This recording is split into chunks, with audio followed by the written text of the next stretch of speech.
Welcome to another EdgeTek tip. This is a typical single stage heat pump. We're going to go over the function of the different inputs to this defrost board on the wires coming from inside. And the first one in line here is a yellow wire connected to Y1 in. Its function is to tell the outdoor unit to come on. So it sends a signal to the defrost board, and then the defrost board looks at all the safeties and everything and makes sure that it's okay to come on.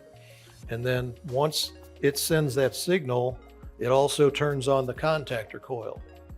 And that's what pulls in the contactor to the compressor. That's what makes the compressor and the fan motor run. And then the next wire is the R, or the red wire on the terminal board. That's basically just 24 volt power into that defrost board from the transformer inside the house. So that has to have power to it at all times in order for this defrost board to function. It also helps the board checking for any problems in the system, and also keeping a memory and timing things for like defrost, things like that.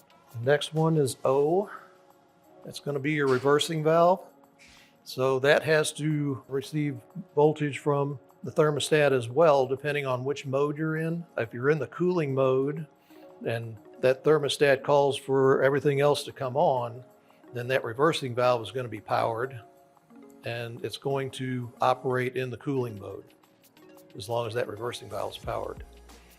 Now, if you lose voltage to this orange wire, then what happens is the unit reverts back to heating. So the reversing valve relaxes and goes back to the heating mode if it's not powered up. This also drives defrost. So when you switch over, when the board calls for a defrost cycle, then it's going to power up that O terminal to switch that reversing valve and run it in defrost. C terminal, or the common, that's the other side of the transformer from indoors.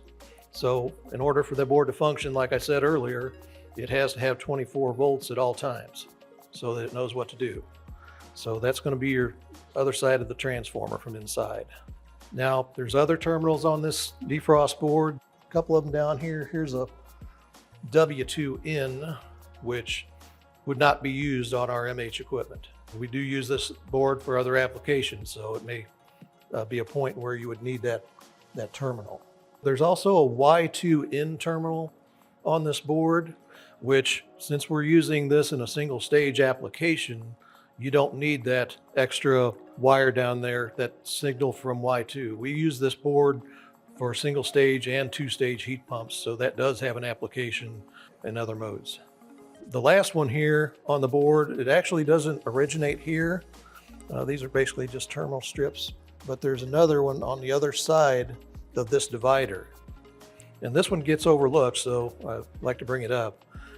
But this is what drives the backup heat when you go into defrost. You know, when you're in defrost, basically the heat pump turns around and starts running back in the cooling mode to thaw out that outdoor coil, and it starts blowing cold air in the house.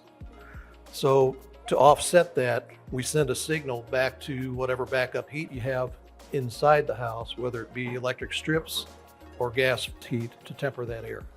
Hope this helps you be able to troubleshoot the unit if there are any issues in the future. You know what voltages to look for and where to look for them. For more tips like this, visit edgetekhvac.com.